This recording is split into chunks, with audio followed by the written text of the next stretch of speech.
सरोज कुमार जी आ गए यार। अशोक पुडारी जी नमस्ते। अशोक पुडारी साहब। क्या बात है। पुडारी 1859 स्वागत है सबका।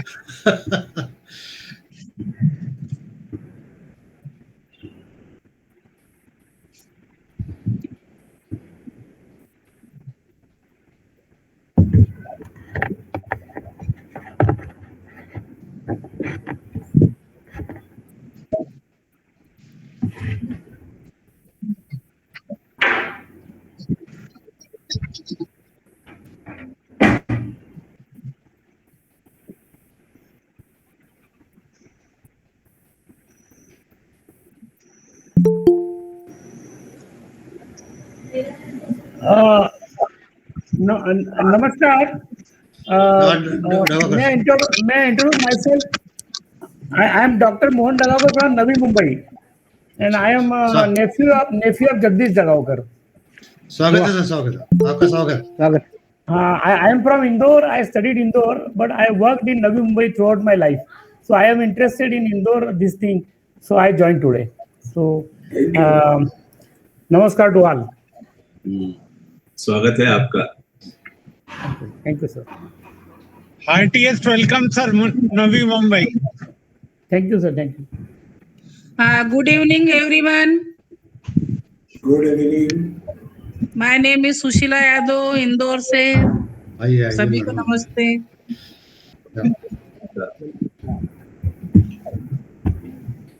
पप्पा कहीं बुलवा रही, लेकिन दादू कहीं बुलवा।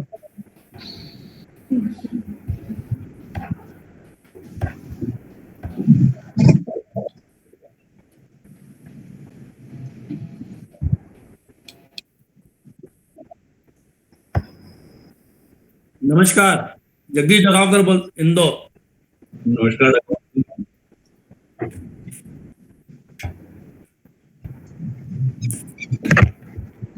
जग्गू काका नमस्कार। नमस्कार मोहन।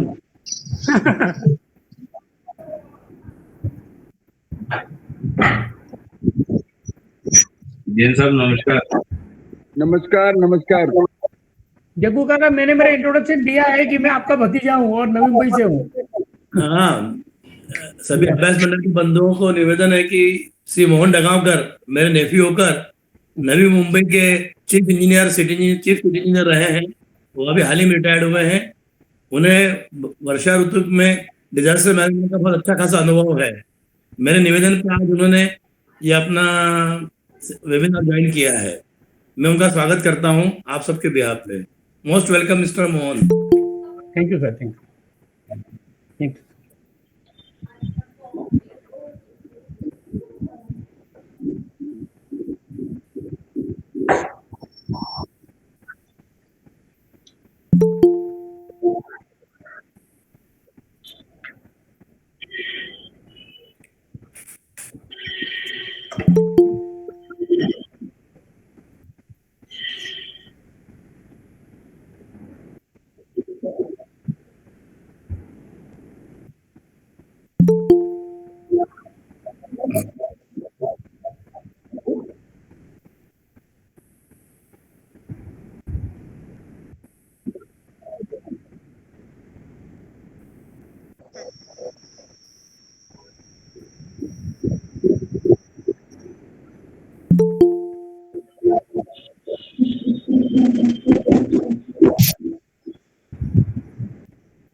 मैडम मुकेश चौहान जी आ गए हैं। हाँ, स्टार्ट कर दीजिए आप।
सिंगल द्वारा आयोजित वेबिनार का इंदौर वर्षा ऋतु हेतु तैयार है। यहाँ सभी का बहुत बहुत स्वागत है।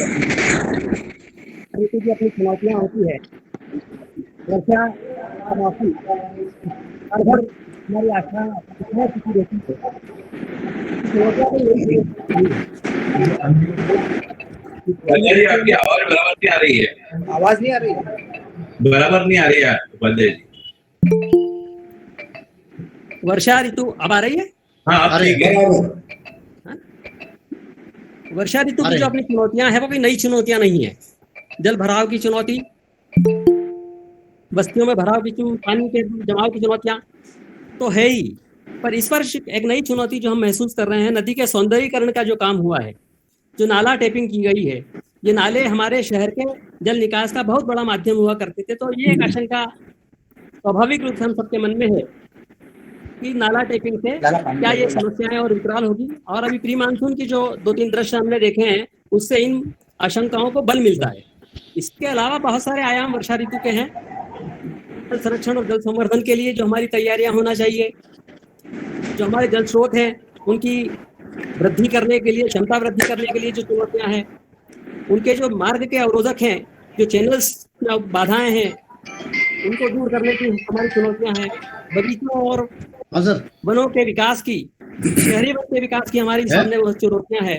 ये बहुआयामी चुनौतियों के बीच इस वेबिनार का आयोजन किया गया है और ये बड़ी खुशी की बात है। इस वेबिनार में हमारे शहर के ही प्रशासनिक अधिकारी, सामाजिक क्षेत्र के कार्यकर्ता, राजनीतिक क्षेत्र के कार्यकर्ता, टेक्निकल रूप से प्रशिक्षित लोग, अनुभवी और अध्ययनशील प्रवृत्ति के लोग हम जुड़े हैं।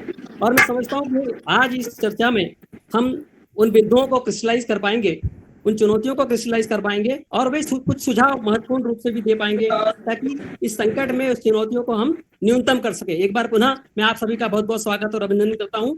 धन्यवाद।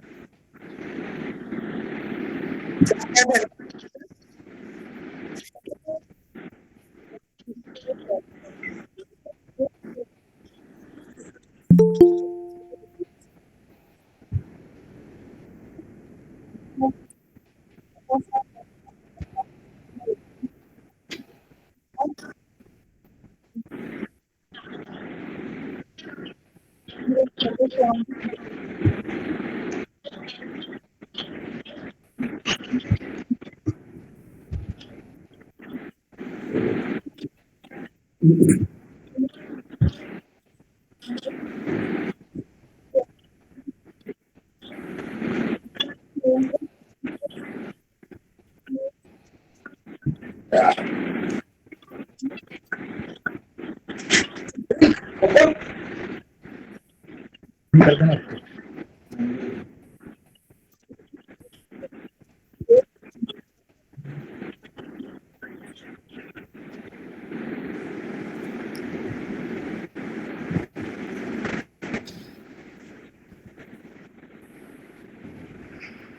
अनम्यूट।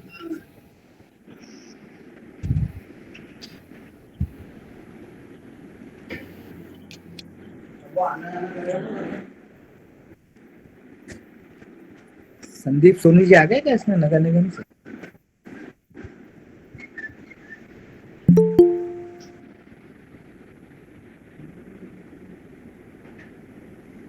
सबके म्यूट करवा दो, सबके म्यूट करवा दो मैडम, सबके म्यूट करवाओ और उनको अनम्यूट करने के लिए बोलो जिनको बोलना है। क्या संदीप सोनी जी आ गए क्या नगर निगम से? शिवाजी नहीं नहीं अभी नहीं है, वो आ रहे हैं बस।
मेरी आवाज अब आ रही है? आ रहे आ रहे। बालाजी मेरा ऐसा कहना था कि ये मेरे को अभी बुलवाना ऐसे ही हो गया जैसे अखाड़े के मंच पे कोई निर्णायक नहीं बैठा और मैं पटाबनेटी घुमा रहा हूँ, क्योंकि संदीप सोनी जी तो है ही नहीं अष्टभुजाधारी, जिनके पास में भी ढेर सारे विभाग है और प्रभारी कुल निगम आयुक्त भी है। अब ये तो ऐसे हो जाएगा कि मतलब हम आपस में ही अपने विचार व्यक्त करते हैं और जब संदीप सोनी जी आए तो आभार व्यक्त करने की आपकी चर्चा बहुत अच्छी रही और आपका धन्यवाद। तो देखिए अब चूंकि आपने मुझे बुलवा ही लिया तो मैं बोल ही देता हूँ।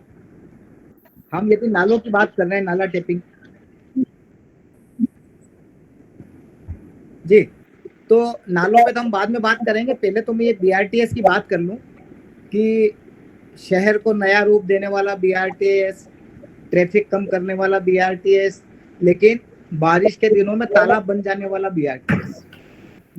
एक बीआरटीएस और एक 56 दुकान, दो मुद्दे ऐसे हैं जिसमें नगर निगम के अधिकारियों की कल्पनाशीलता क्या है और जमीनी हकीकत क्या है, ये बिल्कुल इसकी तुलना वैसे ही कर सकते हैं जैसे ये पीडब्ल्यूडी का पिपलियाहाना वाला पुल बना है जिसमें अब डिफेक्ट निकाले जा रहे हैं कि ये ठीक नहीं बना है। तो आप मैं बीआरटीएस को लेके पहले बात कर लेता हूँ, जब नालों पे बात आएगी तब नालों पे बात करेंगे। बीआरटीएस आप देखिए कि आप वहाँ से चालू करिए पिपलियापाला तालाब या रीजनल पार्क के वहाँ से लेके और मांगलियात के पहले तक कोई हिस्सा ऐसा नहीं है जिसमें कि बारिश के दिनों में पानी नहीं भरा था। जब बीआरटीएस बनाया गया तो क्या ये नहीं सोचा गया था कि पानी भराएगा तो क्या करेंगे। एक जगह पानी की निकासी व्यवस्थित होती है, फिर पता चलता है कि नवलखा वाले इलाके में पानी भरा रहा है, फिर पता चलता है कि साहब ये पलासिया से एबी रोड वाला इलाका पानी भरा रहा है। तो माला जी मैं आपके माध्यम से, चूंकि आप नगर निगम के एक अंग से भी जुड़ी हुई हैं, तो मैं ये जानना चाहता हूँ कि बीआरटीएस जब बनाया गया था तो क्या ये सोचा नहीं गया था कि पानी भरा जाएगा, शहर का एक हिस्सा तालाब बन जाएगा बारिश के दिनों में, तो इसका विकल्प क्या है। क्योंकि अब वो सोनी जी है नहीं, इसलिए हम आपस में चर्चा कर लेते हैं 350 करोड़ रुपए की लागत से नगर निगम ने पूरे शहर में 5600 आउटफॉल बंद करने का बजट बनाया।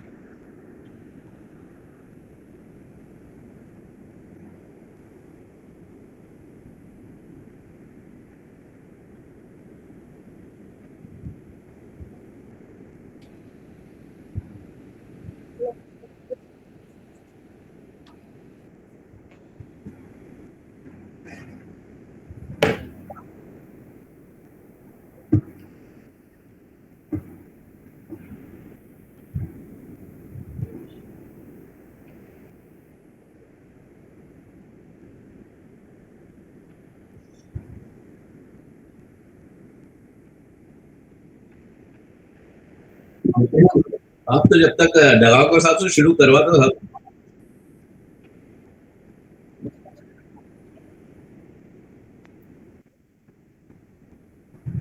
मेरा ख्याल है कि निगम अपर आयुक्त आने तक अपन वेट करें।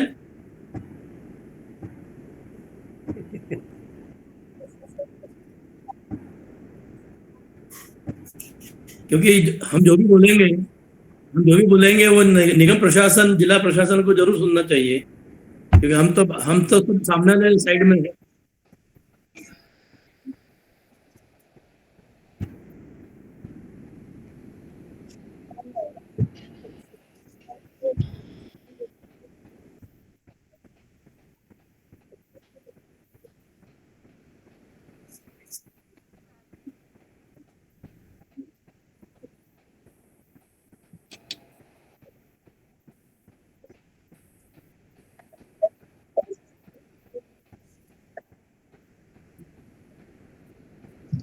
सभी को नमस्कार।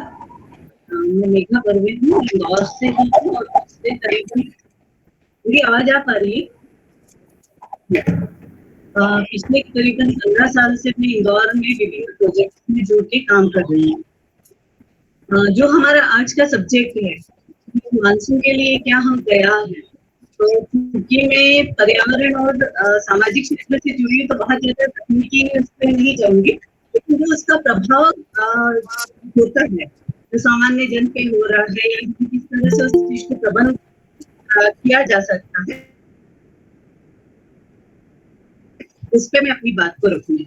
अगर हम पिछले कुछ समय पहले हमें इंदौर के जो बारिश का डेटा है उसका विश्लेषण करने की ये पता चला था कि जितनी भी अभी पिछले 50 साल में अगर बारिश के डेटा का हमने विश्लेषण किया था तो ये पता चला था उसमें कि जो हमारी औसत बारिश है उसमें कोई परिवर्तन नहीं हो रहा है, वो लगभग 33 इंच से 35 इंच के करीब है। लेकिन जो सबसे ज्यादा परिवर्तन हमको देखने में मिल रहा है वो हो रहा है सडनली रेनफॉल, अर्थात जैसे ही एक्सट्रीम रेनफॉल बढ़ती जा रही है, अर्थात कम समय में बहुत अधिक वर्षा होना, और जब बहुत अधिक वर्षा होती है तो उसके कारण जल भराव की समस्या सामान्य रहती है। क्योंकि हम नगरीय क्षेत्र में रहते हैं और इसमें बहुत सारी विकास संबंधित गतिविधियां हमेशा ही चलती रहती है, तो उसके कारण ये समस्या बहुत ज्यादा विकराल रूप है। सामान्य नियम जिसमें ये है कि पानी, ये हम सभी ये जानते हैं कि पानी वो रास्ता निकाल ही लेता है, लेकिन उसका प्रवाह तभी रुकता है जब कोई ना कोई अवरोध उसमें होता है। ये अवरोध हमारे नेचुरल कारण से नहीं होता है, ये अवरोध हमारे शहर में हमको देखने को मिल रहा है, वो हमारी इंफ्रास्ट्रक्चर डेवलपमेंट ये गतिविधियां हमारी सड़क निर्माण को लेकर भी हो सकती हैं, हो रही हैं। नाला टेपिंग जैसे जो अभी समस्या आ रही है, तो नाला टेपिंग के कारण बहुत जगह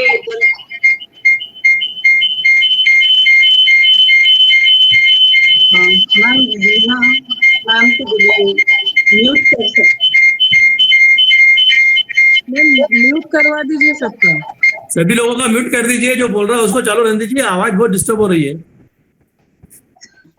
तो जो हमारी निर्माण संबंधित गतिविधियां, चाहे वो सड़क निर्माण ले ले या इंडिविजुअल हम भवन निर्माण की बात करें, तो उसमें उसके कारण जो समस्याएं आ रही है वो जल भराव की समस्या बहुत ज्यादा आ रही है। हमारा जो ड्रेनेज सिस्टम है वो भी इन चुनौतियों को ध्यान में रखते हुए नहीं डेवलप किया जा रहा है कि पानी का जो फ्रिक्वेंसी बढ़ रही है, जो तेजी से बारिश होने की जो फ्रिक्वेंसी बढ़ती जा रही है, तो उस हिसाब से पानी निकासी की जो व्यवस्था होनी चाहिए वो अभी नहीं हो पा रही है। समस्याएं लगभग सभी को पता है कि जैसे ही जल भराव की समस्या होती है तो सबसे ज्यादा जो नुकसान होता है वो हमारे आर्थिक गतिविधियों को नुकसान होता है। आर्थिक गतिविधियां चाहे वो कमर्शियल भी हो सकती है, साथ में जो हमारे घरों में या दुकान में पानी भरा जाता है तो उसके कारण हमारा इलेक्ट्रॉनिक आइटम या दूसरे जो घर का सामान है, खाने का सामान, ये सभी का नुकसान होता है। गाड़ियों का, अभी हर घर में गाड़ी है। अगर हम कल के या परसों के पेपरों में फोटो भी देखेंगे कि 3 इंच पानी आया है और उसमें कार आधी डूब गई। तो इस तरह की जो हमारे व्हीकल, 4 व्हीलर हो या 2 व्हीलर हो, जो एक समस्या रहती है, जैसे ही बारिश का पानी, जल भराव की समस्या होती है तो जो हमारे पीने का पानी है वो नर्मदा जल सबसे ज्यादा प्रभावित हो जाता है और उसके कारण, पानी दूषित होने के कारण बहुत सारी जो जल संबंधी बीमारियां हैं वो हमें देखने को मिली। आवागमन जो है वो बहुत ज्यादा प्रभावित हो जाता है और अगर पानी 3-4 दिन लगातार रुका हुआ रहता है तो उससे जो मजदूर क्लास है उसकी जो जीविका उपार्जन की समस्या खड़ी हो जाती है। अगर हम देखें, जो बारिश है वो एक प्राकृतिक घटना है, वो उसके समय पे आती है और समय पे जाती है, लेकिन उसको हम नियंत्रित नहीं कर सकते हैं। सिर्फ हम उसे प्रबंधित कर सकते हैं, वो भी कुछ हद तक। हम ऐसे उसके बारिश के पानी को प्रबंधित नहीं कर सकते हैं। तो हमें ये सोचना होगा कि किस तरह से हम जो बारिश के पानी के बहाव की तीव्रता है उसको कम कर सके और जनता को किस तरह से हम मानसून अनुकूल व्यवहार के लिए तैयार कर सके ताकि जो उनका नुकसान है वो कम से कम हो। इसके लिए जो सुझाव मैं अपने देना चाहूंगी, सबसे पहले बारिश के पहले यह होना चाहिए कि नदी, नाले और तालाब, इन तीनों की सफाई होना चाहिए। जो हमारे इनके कैचमेंट एरिया है, जो इनका चैनल है, उनको प्रॉपर तरीके से साफ किया जाना चाहिए। अभी कुछ दिन पहले खुजराना तालाब में चैनल साफ नहीं होने के कारण उस क्षेत्र में बहुत ज्यादा पानी, वाटर लॉगिंग की समस्या हो रही थी।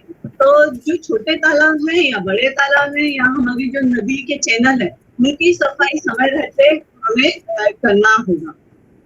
कुछ साल पहले जो बोला जाता था कि जब बारिश आती है और वाटर लॉगिंग का बहुत ज्यादा होता था तो उसका मेन कारण रहता था कि हमारा जो सॉलिड वेस्ट मैनेजमेंट है वो उस तरह का नहीं रहता था। प्लास्टिक या पॉलिथीन के कारण जो हमारी ड्रेनेज सिस्टम है वो चोक हो जाती है। परंतु अब ये स्थिति नहीं रही है, लेकिन जो समस्या है वो हर साल बढ़ती जा रही है। इसके लिए कुछ क्षेत्र ऐसे हैं, जैसे आज के न्यूज़पेपर में भी आया है कि कुछ क्षेत्र ऐसे हैं जहाँ पे थोड़ी सी बारिश में ही वाटर लॉगिंग की समस्या हो जाती, जल भराव की समस्या हो जाती।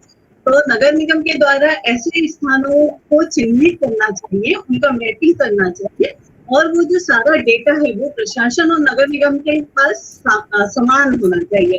आप हर डिपार्टमेंट में जाएंगे आपको अलग अलग तरह की जानकारी मिलेगी और वो जानकारी अपडेटेड है या ये नहीं, ये भी हमें पता नहीं रहता है। तो सबसे पहले ये जरूरी है कि ऐसे स्थानों को चिन्हित किया जाए जहाँ पे वाटर लॉगिंग की समस्या हमेशा रहती है और कुछ नए स्थान अगर हमें मिल रहे हैं तो उन स्थानों को भी चिन्हित किया जाए। साथ में जो पानी का जल स्तर है, बारिश में अधिकतम जल स्तर किसी भी कॉलोनी में किस समझता उसको भी मार्किंग करना चाहिए, रेड लाइन से या ब्लू लाइन से, जैसे भी सूरत में इस तरह के प्रयोग किए गए हैं। तो इसका फायदा ये होगा कि जो स्थानीय लोग हैं उन्हें पता रहेगा कि बारिश में इस स्तर तक पानी आता है और अगर कुछ नया निर्माण वो कर रहे हैं तो वो निर्माण अगर कुछ नया हो रहा है तो उस तरह से प्लानिंग कर सकते हैं कि अगर बारिश का पानी हमारे घर में नहीं घुसे। साथ ही स्थानीय लोगों को ये भी पता रहेगा उससे कि हमारे जो पानी, इतनी बारिश होने के बाद अगर पानी भर गया है तो हमें आगे क्या करना है। तो वो जो सतर्कता रहती है वो अपने आप को सुरक्षित कर पाएंगे। अगर हमें दूसरा जो मेन है वो है हमें अर्ली वार्निंग सिस्टम जैसे कुछ सिस्टम को डेवलप करना चाहिए, जिसमें अगर अर्ली वार्निंग सिस्टम मौसम विभाग के द्वारा 1 या 2 दिन पहले ही ये जानकारी दे दी जाती है कि इंदौर में या बाहर इंदौर में भारी बारिश की चेतावनी है। पर और ये जो जानकारी है ये हमारे संचार माध्यमों के द्वारा, जैसे न्यूज़पेपर है, इलेक्ट्रॉनिक मीडिया है, सोशल मीडिया के द्वारा लोगों तक पहुंचाई जाती है। लेकिन अभी भी कुछ ऐसी बस्ती में कुछ ऐसे बस्तियां हैं जो लो लाइन पर रहती हैं, उन्हें ये जानकारी नहीं पहुंच पाती। तो उसके लिए आवश्यक है कि हम ऑडियो और वीडियो क्या है कुछ ऐसे सिस्टम डेवलप करें जिससे उन्हें भी ये जानकारी सही समय पे मिल जाए। जिन क्षेत्रों में पानी हमेशा, कुछ ऐसे नदी नाले के किनारे क्षेत्र हैं जहाँ पे पानी हमेशा भरता है, तो वहां पे इवैक्यूएशन अगर किया जाता है तो वहां के जो स्थानीय लोग हैं उनको ये पता होना चाहिए कि अगर पानी का स्तर बढ़ रहा है तो हमें कहाँ जाके शिफ्ट होना है और अपने कौन से डॉक्यूमेंट अपने साथ में लेके जाना है। तो इस तरह के हमें कुछ सोशल सेक्टर में, मतलब कम्युनिटी लेवल पे इस तरह की तैयारियों की बहुत ज्यादा आवश्यकता है। नगर निगम के कचरा की जो गाड़ी है वो हर गली तक पहुंचती है, तो अगर हम इस तरह की चेतावनी उन्हें उस माध्यम से देंगे तो लोगों को शायद जल्दी उस जानकारी प्राप्त होगी और वो उस हिसाब से अपना काम कर सकते हैं। अब हमें अर्ली वार्निंग सिस्टम के साथ ही हमारे मानसून अनुकूल व्यवहार क्या हो सकता है। मानसून अनुकूल व्यवहार मतलब अगर हमारे घर में या हमारे क्षेत्र में पानी भरने की संभावना है या जल जमाव की संभावना है, तो हमारे वहाँ के जो लोग हैं उनका जो डॉक्यूमेंट है, स्पेशली आधार कार्ड है, राशन कार्ड है या वोटर आईडी है, तो ऐसे जो आईडी है उनको सुरक्षित रखने की ट्रेनिंग दी जानी चाहिए। उसके अलावा जो अभी इंदौर में कोविड के समय पे वार्ड स्तरीय कार्ड क्राइसिस मैनेजमेंट टीम बनाई गई, जो अभी भी इंदौर के 85 वार्ड में सक्रिय रूप से कार्य कर रही है। तो ये जो 85 वार्ड में कार्य कर रही है समितियां, ये एक शासन और कम्युनिटी के लोगों के बीच में ब्रिज का काम कर सकती हैं और ये कम्युनिटी के लोगों को उस तरह ट्रेनिंग दे सकती है कि अगर बारिश हो रही है या आपके क्षेत्र में पानी भरने जमा होने की संभावना है तो आपको किस तरह से उसमें व्यवहार करना चाहिए। इसमें स्थानीय लोगों को जैसे ये भी जानकारी देना चाहिए कि पानी भरने पे वह किस शेल्टर में जा सकते हैं। इस तरह का जो प्रयोग है वो इंडोनेशिया में किया गया था और वहां पे क्योंकि बाढ़ की बहुत समस्या रहती है तो उन्होंने अधिक वर्षा के लिए अलग सायरन फिक्स किया था, कम वर्षा के लिए अलग। तो जैसे ही पानी की बारिश की चेतावनी मेट्रोलॉजिकल डिपार्टमेंट से मिलती थी तो वो सायरन बजा दिया जाता था, तो इजीली वहाँ के जो नागरिक हैं उन्हें ये पता चल जाता था कि हमें क्या करना है और उस तरह की ट्रेनिंग उन्होंने वहाँ के नागरिकों को भी दी थी। एक तो हो गया कि हम लोगों को या प्रशासन को किस तरह से तैयारी करनी है। तीसरा यह है कि हमें जो बारिश के समय जल प्रवाह को किस तरह से हम नियंत्रित कर सकते हैं, उसकी तीव्रता को हम कम कर सकते हैं। तो इसके लिए सरकार के द्वारा जगह जगह पे स्टॉर्म वाटर लाइन डाली गई है, जो कि स्टॉर्म वाटर लाइन और कुछ क्षेत्रों में अभी डाली जानी है, जैसा आज पेपर में आया है। लेकिन ये एक समस्या देखने में आई है कि जहाँ पे भी स्टॉर्म वाटर लाइन डाली गई है उसे ड्रेनेज लाइन से जोड़ दिया गया है और उसकी बारिश के पहले उसकी सफाई नहीं होने के कारण वो चौक हो गई है। तो प्रशासन को ये चाहिए कि बारिश के पहले जो भी स्टॉर्म वाटर लाइन जहाँ पे भी डली गई है उसको उसकी सफाई करें, उसको क्लीन करें। दूसरा, जो वाटर हार्वेस्टिंग के माध्यम से हम पानी की बारिश के पानी की तीव्रता को कम कर सकते हैं। इंदौर शहर में कम से कम 1 लाख से ज्यादा बोरवेल है और इन्हीं बोरवेल में गर्मी के समय यह होता है कि सभी जगह का 40% स्थानों में जो पानी का स्तर है वो बहुत कम चला हो जाता है। तो ऐसी स्थिति में अगर वाटर हार्वेस्टिंग को हम व्यक्तिगत रूप में और यदि सार्वजनिक स्थलों पे ज्यादा बढ़ावा देंगे तो जो बारिश के पानी का बहाव है उसको हम बहुत कम कर सकते हैं। तो यस,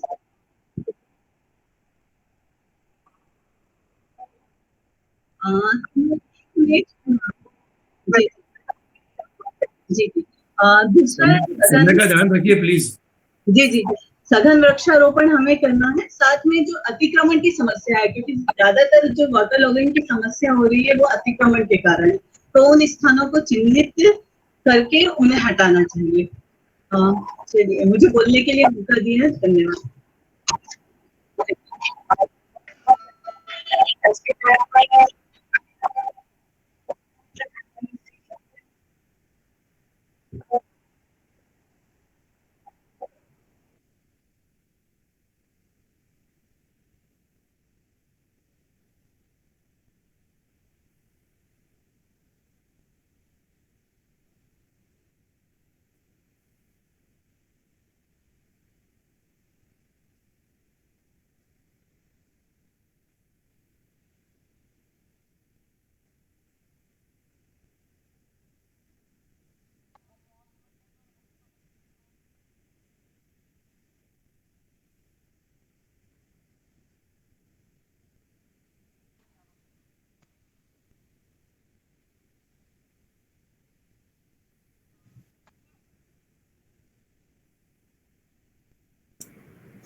नमस्कार, मेरी आवाज आ रही है जी? कि चर्चा का विषय वस्तु जो है वो क्या इंदौर वर्षा ऋतु के लिए तैयार है, तो मेरा इसका इशारा शायद वर्षा से होने वाले जल जमाव एवं बाढ़ के पानी के सुरक्षित निकास से है। और भी कई तरह की तैयारियां होती है। सबसे पहले मैं ये कहना चाहता हूँ कि बाढ़ और जल जमाव की स्थिति जल प्रवाह से नहीं आती है, बल्कि जल प्रवाह को अवरुद्ध करने से यह स्थिति आती है। अनियोजित, अवैज्ञानिक तरह से शहर के नियोजन से यह समस्याएं होती है। जैसे हम देखें कि बॉम्बे के अंदर जो बरसात के कारण हमेशा बाढ़ आती है, पर वहाँ पे एक कारण ये था, पिछली बार जब बहुत ज़्यादा बाढ़ आई तो समुद्र जो था उसमें ज्वार भाटा कुछ था ऐसा, जो समुद्र का स्तर काफ़ी ज़्यादा था, तो मीठी नदी जो है उसके अंदर पानी डिस्चार्ज नहीं कर पा रही थी। तो इस तरह के कई तरह के कारण होते हैं जिसके कारण से बाढ़ और जल जमाव होता है। जैसे इंदौर के ही हम बारे में बात करें तो वर्षा इंदौर में करीब करीब 32 इंच होती है या 900 मिलीमीटर होती है, पर जल जमाव और बाढ़ की स्थिति जो है वो 1960, 1970, 1975 के समय से बढ़ती ही जा रही है। जो इंदौर के पुराने बाशिंदे हैं वे जानते हैं कि पहले पानी गिरता था और पानी बह जाता था, जल जमाव नहीं होता था। तो आंकड़े जरूर अपुष्ट हैं, पर यह तो है कि 42 से लेकर 226 स्थानों पर जल जमाव होता है, ऐसा पेपर में भी आया है और उन्होंने भी कमिट किया है नगर निगम ने। खान नदी और नालों का पानी आसपास की बस्तियों में भी घुसता है, उन्हें विस्थापित करता है। थोड़ी सी चर्चा इंदौर के बारे में, इसके ड्रेनेज पैटर्न के बारे में करना जरूरी है। अधिकतम इंदौर का पानी खान नदी में जाता है और थोड़ा पानी नर्मदा नदी में भी जाता है, खंडवा रोड के आसपास का, जिसका खान नदी का जो कैचमेंट है वो करीब 132 स्क्वायर किलोमीटर है। इंदौर का कम से कम 130 स्क्वायर किलोमीटर का पानी खान नदी में जाकर मिलता है। अब खान नदी में सरस्वती, पलाशिया नाला, पीपलिया खान नाला और भमोरी नाला, ये सब नाले हैं, और इन सब नालों के माध्यम से खान नदी में पानी जाता है। और सारी कॉलोनी का पानी रोड पे बह के या छोटी छोटी नालियों के माध्यम से नालों में जाता है, फिर नालों से जाके फिर नदी में जाता है। अब खान नदी में जो पानी है उसका अधिकतम बहाव अगर हम 1.5 इंच के उसमें देखें तो अपने एक क्राइटेरिया लेके चल रहे हैं कि 1.5 इंच का पानी जो है बरसात 1 घंटे में हुई तब क्या होगा, वो क्राइटेरिया लेके हम चलते हैं। तो ये देखते हैं कि करीब 2000 क्यूबिक मीटर पानी जो है, क्यूबिक मीटर पानी खान नदी में बहता है, और जो पानी इसके बराबर होता है 1.5 लाख MLD के बराबर। मतलब अगर हम खान नदी के पानी को MLD में लें तो 1.5 लाख MLD पानी खान नदी में अल्टीमेटली बहता है। अब इंदौर की समस्या जो अलग है, अलग तरह की समस्या है जो बाढ़ को बढ़ाती हैं, जल जमाव को बढ़ाती हैं। इंदौर का एक अलग स्थान इस तरह से है, एक तो ये पठार पे बसा हुआ है, पठार पे बसा होने से तीव्र गति से पानी नहीं बहता है। दूसरा ये है कि यहाँ की मिट्टी काली है, तो बहुत सी जगह की जो शहर होते हैं वहाँ पे पानी सोख लेती है मिट्टी, यहाँ की काली मिट्टी पानी नहीं सोखती है। फिर तीसरा, ये पूरा शहर ही कंक्रीट के जंगल है, सीमेंट से पूरा उसका पूरा सरफेस फटा हुआ है। उससे क्या होता है कि पानी तीव्र गति से बहता है और जल्दी बाढ़ की स्थिति क्रिएट करता है। अब ज्यादा पानी, इसका ढलान जो है पूर्व से लेकर पश्चिम की तरफ है। इंदौर का जो जनरल ड्रेनेज पैटर्न है वो पूर्व से लेकर पश्चिम की तरफ है। अब इसका अनियोजित विकास इस तरह से हुआ कि जो 3 मुख्य इसके रोड्स हैं वो सब क्रॉस करती हैं इसको, वो जाती हैं आपके उत्तर से लेकर दक्षिण की तरफ। तो रिंग रोड है, एबी रोड है, और इन किन्हीं रोड के ऊपर ना तो ड्रेनेज कल्वर्ट्स बने हैं, ना इनके ऊपर कोई ओपन ड्रेन्स बनी है, ना कोई स्टॉर्म ड्रेन बनी हुई है। तो ये सारा पानी जो है ये जल जमाव की स्थिति क्रिएट करता है, और पानी के निकास नहीं होने से वो नदी वो रोड को पार करके इस तरफ आता है, तो ये जल जमाव की स्थिति वहाँ होती है। अब हम ये देखें कि क्या कारण थे कि 75 के बाद से ये जल जमाव की स्थिति बढ़ी। तो एक तो ये है कि जनसंख्या बहुत बढ़ गई, फिर शहरीकरण बढ़ा, व्हीकल्स की संख्या बढ़ी, और भी कई कारण हैं। वैसे वर्षा की तीव्रता जो है 1.5 इंच से प्रति घंटा होने पर जल जमाव की स्थिति यहाँ पर आ जाती है। अभी वर्षा की स्थिति यह है कि तीव्रता भी ज्यादा है और बार बार हो रही है, पर जो क्लाइमेट चेंज के प्रेडिक्शंस हैं उसके हिसाब से पिछले 100 साल में 0.44 डिग्री टेम्परेचर बढ़ा है और आगे भी बढ़ेगा। और इस कारण से अतिवर्षा या बादल फटना या बहुत तीव्र बरसात होना और बार बार होना यह होने वाली संभावनाएं हैं, जिससे इंदौर को दो चार होना पड़ेगा। मैं इस बात पर ध्यान दिलाना चाहता हूं कि इंदौर में जो नदी नालों का तंत्र है या जो सिस्टम है, हमें उसको ध्यान में रखकर ही जो भी ड्रेनेज का प्लान करना है, निष्पादन करना है या स्टॉर्म वाटर ड्रेन बनाना है, उसको ध्यान में रखकर ही करना पड़ेगा। ड्रेनेज लाइन जो हमारी है वो सीवरेज की है, उसकी अधिकतम क्षमता 360 mld है, अधिकतम क्षमता जो कबीर खेड़ी में जाती है। अभी नाला टेपिंग हुआ है, मुझे ऐसा नहीं लगता कि शायद उसमें स्टॉर्म वाटर भी मिलाया होगा। अगर उसमें स्टॉर्म वाटर मिलाया है तो उसके दुष्परिणाम हम लोगों को इस सीजन में शायद दिखेंगे।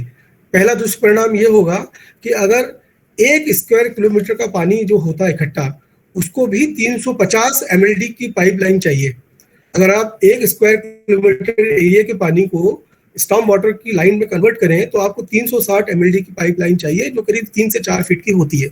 तो निश्चित तौर से ये जो ड्रेनेज की लाइन है, अगर इसी ने इसमें स्टॉर्म वाटर की लाइन मिलाई है तो गंदा पानी जो है बह के सड़क पे आएगा और बहुत से मकानों के अंदर बैक फ्लो भी हो सकता है, और ये एक दुष्परिणाम इसमें हो सकते हैं। क्योंकि सामान्य दिनों के अंदर तो ये उसको एब्जॉर्ब कर लेती है, पर जो मानसून का जो पानी है उसको ये ड्रेनेज वाटर एब्जॉर्ब नहीं कर पाएगी, स्टॉर्म वाटर की लाइन ही डलेगी इसके लिए।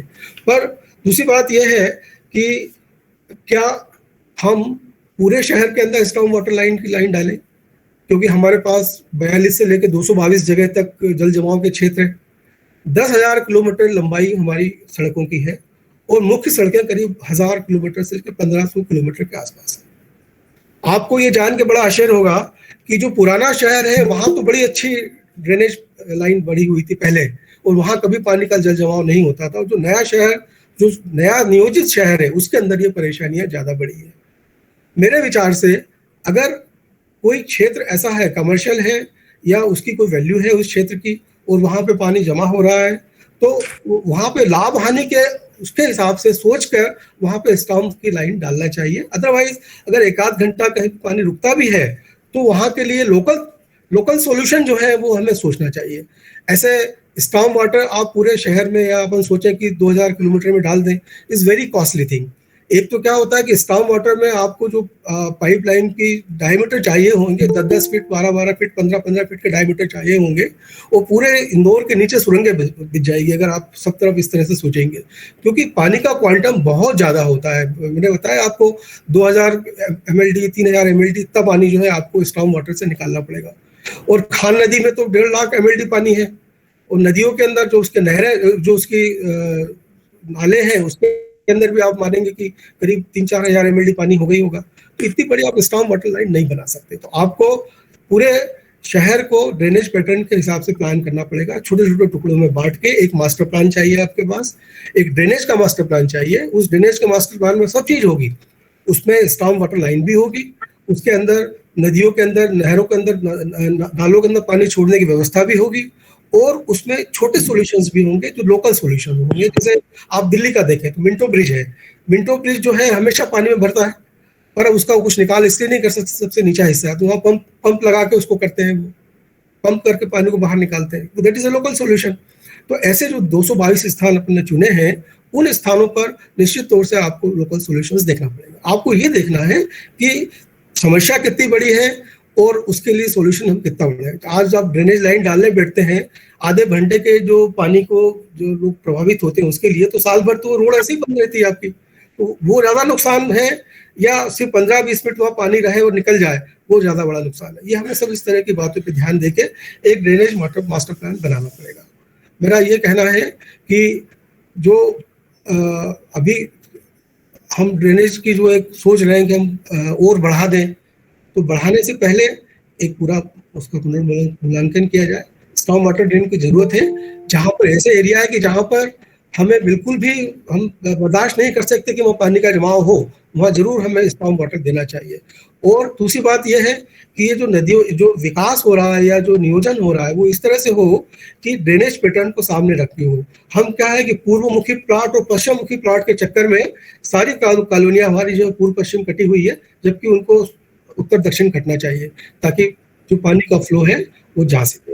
मैं समझता हूँ कि जो नगर निगम है वो अपनी तरफ से काफी अच्छी तरह से काम कर रहा है। जिस तरह से 2 दिन से मैं देख रहा हूँ, तो उन लोगों ने आइडेंटिफाई भी किए हैं प्लेसेस, वो समस्या बहुत बड़ी नहीं है। इंदौर की बाढ़ तो कुछ भी नहीं है, जो बाढ़ हम लोगों ने देखी है, या उत्तर प्रदेश में, बिहार में, बांग्लादेश में जो बाढ़ लोग देखते हैं। बांग्लादेश जो है 2/3 पानी होता है बाढ़ के समय में और 1/3 जमीन होती है, तो वैसी बाढ़ तो हमने नहीं देखी है। तो इंदौर में बाढ़ की कोई बहुत बड़ी समस्या नहीं है। और खान नदी में जो नाले जाएंगे और उनसे जो बैक फ्लो होगा उससे थोड़ी बहुत समस्या आ सकती है। बाकी मैं इस बारे में और कुछ ज्यादा अपने विचार नहीं रखना चाहता। धन्यवाद।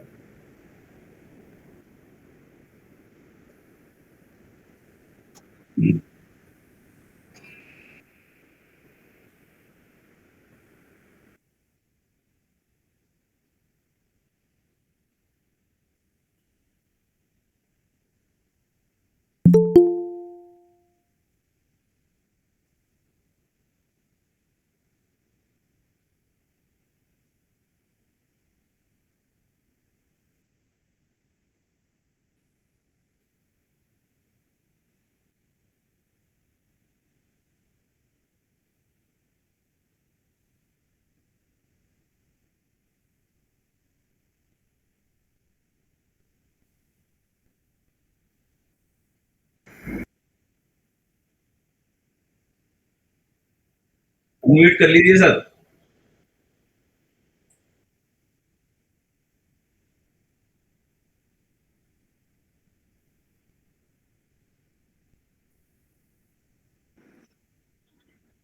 सिंह साहब नगर निगम में भी रहे हैं, ये भी आप भूल गई बताना।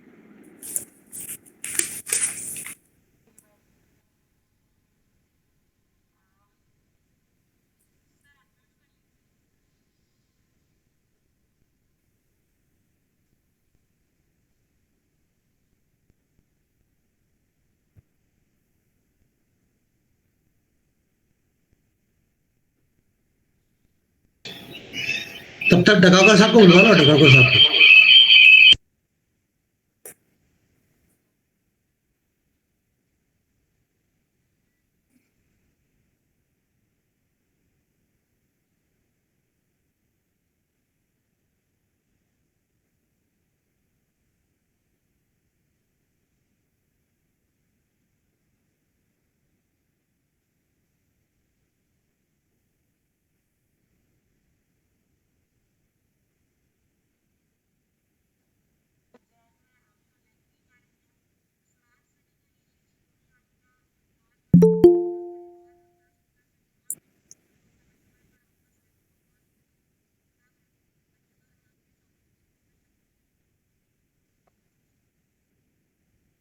नमस्कार। आज का विषय में बड़ा व्यापक है। क्या वर्षा ऋतु के लिए इंदौर तैयार है? अभी हम केवल एक ही मुद्दे पे बात करते आए हैं, जल जमाव पे। मैं उस पर भी बात करूंगा, लेकिन वर्षा ऋतु से होने वाली जो समस्या है उससे संबंध में 3 विभाग आते हैं: नगर निगम, विद्युत मंडल और जिला प्रशासन। विद्युत मंडल की हम बात इसलिए कर रहे हैं कि जरा से आंधी तूफान में हमारे शहर की पूर्ण विद्युत प्रदाय छिन्न भिन्न हो जाती है। उसके कारण यह है कि कई पेड़ गिर जाते हैं और हमारी विद्युत प्रदाय बाधित हो जाती है। तो उसकी पूर्व तैयारी क्या विद्युत मंडल हर साल करता है, इस साल भी कर रहे होंगे, लेकिन इसके ऊपर भी उनको ध्यान देना जरूरी है।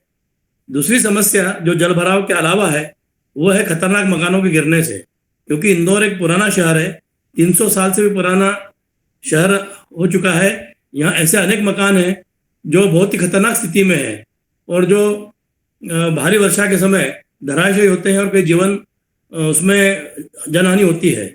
ऐसे मकानों को जब हम नगर निगम में हम लोग भी रहे और अभी भी लोग उसको चिन्हित करते हैं, ऐसे मकानों का चिन्हीकरण और इसका आद्यतीकरण कर ऐसे खतरनाक स्ट्रक्चरों को हटाया जाने की कार्रवाई भी वर्षा ऋतु के पूर्व हो जाना चाहिए थी। शायद नगर निगम इसके लिए सजग होगा और कर भी रहे होंगे। अब मुद्दे पे मैं आता हूं कि वर्षा ऋतु के समय भारी जल भराव जो शहर में हो रहा है उसका क्या कारण है और उसका क्या निदान है। भाई मुकेश चौहान जी ने बहुत ही व्यापक रूप से और बहुत ही तकनीकी रूप से बिंदुओं पर विचार डाला, लेकिन मैं इसमें जोड़ते हुए बता दूं कि इंदौर शहर का जो भौगोलिक संरचना है, जो प्राकृतिक रूप से इस तरह से बना हुआ है कि शहर एक हमारा जो है चाय के प्लेट जैसा है। ये चारों तरफ से ऊंचा होकर सारा ढलान जो है सेंटर में आता है। इंदौर के हरसिद्धि मंदिर वाला जो क्षेत्र है वो सबसे लोएस्ट पॉइंट है। और मेरे जो पुराने साथी होंगे यहाँ पर वो जानते होंगे कि किसी जमाने में वहाँ पर लो लेवल पंपिंग स्टेशन था। 1935 में जो ड्रेनेज लाइन डाली गई थी उस समय सारा ड्रेनेज का पानी हमारा हरसिद्धि पंपिंग स्टेशन पर आता था और वहां से पंप होकर कबीर खेड़ी भेजा जाता था। आज भी हमारा लोएस्ट पॉइंट वही है। तो सारा शहर का पानी बहकर विभिन्न नालों के माध्यम से खान और सरस्वती नदी में आता है। तो स्टॉर्म वाटर ड्रेनेज की जो बात हो रही है, हमारे शहर के जो 2000 किलोमीटर प्रमुख मार्ग है उसकी तुलना में अगर हम सोचें तो केवल 150 या 200 किलोमीटर ही ड्रेनेज लाइन डली हुई है, और जो कि बहुत ही कम है। और उसका परिणाम ये होता है कि जगह जगह पानी भर रहा है। लेकिन हमको ये ड्रेनेज लाइन इस तरह से डालना चाहिए कि इस खान और सरस्वती नदी को भरने वाले जो प्राकृतिक नाले शहर में हैं उन नालों को पुनर्जीवित किया जाए, उन नालों का रखरखाव सही तरीके से हो और उन नालों का सीमांकन करके उस पर से हमें अतिक्रमण हटाना चाहिए। और जो ड्रेनेज लाइन है जो आबादी से लेके उन नालों के तक हमको डालना चाहिए। नाला टेपिंग जो किया गया है वो सही किया है, उसमें सीवर लाइन न डले, लेकिन वर्षा का जो पानी है वो नाले में जाए, ऐसी हमको उल्टी व्यवस्था करना चाहिए। ऐसा करने से हमको हजारों किलोमीटर स्टॉर्म वाटर लाइन डालने के खर्चे से हम बच सकते हैं। तो मेरा भी यही निवेदन है कि स्टॉर्म वाटर ड्रेनेज लाइन डालने के लिए इंदौर शहर का एक व्यापक मास्टर प्लान तैयार किया जाए और इंदौर के भौगोलिक दृष्टिकोण से और नैसर्गिक ढलान के रूप से ड्रेनेज का प्लान तैयार करके विभिन्न नालों में उसको खोला जाए और वो नाले अपने आप प्राकृतिक रूप से काहन और सरस्वती नदी में आके मिलते हैं। और काहन और सरस्वती नदी हमारी उत्तर से दक्षिण से लेकर उत्तर की तरफ बहते हुए उज्जैन तरफ जाती है। और हमारे जो लो लेइंग एरियाज है, क्षेत्र है, उनको हम लोग सब लोग जानते हैं, आइडेंटिफाई किए हुए हैं। वहां से ड्रेनेज करने का काम हमको ड्रेन आउट करने का काम सबसे पहले करना चाहिए। जो बाढ़ की स्थिति में, बाढ़ अगर नदी में आती है, जब क्षिप्रा नदी में भारी बाढ़ होती है तो खान नदी में नेचुरल लेवल बढ़ जाता है और उसका उल्टा पानी नालों के माध्यम से शहर में भर जाता है। ऐसे समय पर बचाव कार्य किस तरह से किया जाए और सुरक्षा के स्थान कौन से है वो भी चिन्हित कर लिए जाने चाहिए। राष्ट्रीय आपदा प्रबंधन वालों के साथ में जिला प्रशासन संपर्क करता ही है और हमारे पूर्व में भी पहले भी जब बाढ़ आई है जिला प्रशासन ने, निगम प्रशासन ने बहुत अच्छा काम किया है और करते आए हैं। लेकिन इसको एक बार फिर से रिवाइज करने की आवश्यकता है। मेरा इतना ही कहना है कि हमारे शहर में जो नदियां हैं, दो नदियां बहती हैं जो काहन और सरस्वती के नाम से प्रसिद्ध है, जिसका संगम कृष्णपुरा ब्रिज के वहां पे है, और इन नदियों में शहर के सारे पानी जो और तालाब है हमारे, उनको ओवरफ्लो का पानी इसमें आता है। तो इन सब का एक बार राजस्व विभाग से सीमांकन कर लिया जाना चाहिए, और इसमें आने वाले सारे अतिक्रमण को हटा दिया जाना चाहिए, और इनको अपने नैसर्गिक स्वरूप में लाकर इनका डिसिल्टिंग किया जाना चाहिए। तो शहर में जल जमाव की स्थिति बहुत आराम से कम हो सकती है। अब ये कैसे किया जा सकता है, इसका एक निश्चित तरीके से योजना बनाकर हम इस समस्या से जूझ सकते हैं। और सबसे एक मुद्दा अभी हमारे सामाजिक कार्यकर्ता बहन उठाया था, वो भी बहुत महत्वपूर्ण है कि ड्रेनेज सिस्टम के साथ साथ हमें रेन वाटर हार्वेस्टिंग के ऊपर भी ध्यान देना चाहिए। भाई मुकेश ने मेरे साथ, जब मैं इंदौर में था, हमने रेन वाटर हार्वेस्टिंग का काम शुरू किया था, और उस समय बहुत नई कल्पना थी। अब ये काफ़ी विकसित हो चुकी है। इंदौर के सार्वजनिक और निजी सारे मकानों पर रेन हार्वेस्टिंग को अनिवार्य कर देना चाहिए, और सार्वजनिक स्थानों पर जहाँ पानी भरता है और जहाँ से ड्रेन आउट करना बहुत असंभव है, तो ऐसे पानी को अगर हम कहीं सार्वजनिक उद्यानों में या खुले जगहों पर ले जाकर अंडरग्राउंड कर सकते हैं, तो वो समस्या को बहुत कुछ से हम निराकरण कर सकते हैं। ऐसे बहुत से पॉइंट हमने आइडेंटिफाई किए थे, और अभी भी शायद नगर निगम ने करे होंगे। और इस तरह से वाटर हार्वेस्टिंग के काम करने से भी कहीं ना कहीं कैचमेंट जो रन ऑफ है, पानी का जो बहाव है, उसमें हम लोग कमी ला सकते हैं, और पानी का सदुपयोग भी हो सकता है। आज इंदौर में कितने हजारों ट्यूबवेल्स खोदी गई हैं, जिससे अंडरग्राउंड वाटर का भी लेवल बिल्कुल चिंताजनक स्थिति में आ चुका है। तो मेरा यही निवेदन है कि हमारे ड्रेनेज सिस्टम को इम्प्रूव किया जाए, उसका एक मास्टर प्लान बनाया जाए, और आने वाले 10 साल में प्रतिवर्ष उसका एक टारगेट रख के ड्रेनेज लाइन को डाला जाए। जरूरी नहीं है कि वो ड्रेनेज लाइन हम सेंट्रलाइज करके कबीर खेड़ी तक ले जाए। मेरा निवेदन इतना ही है कि जितने भी हमारे पीलियाखाल नाला है या हमारे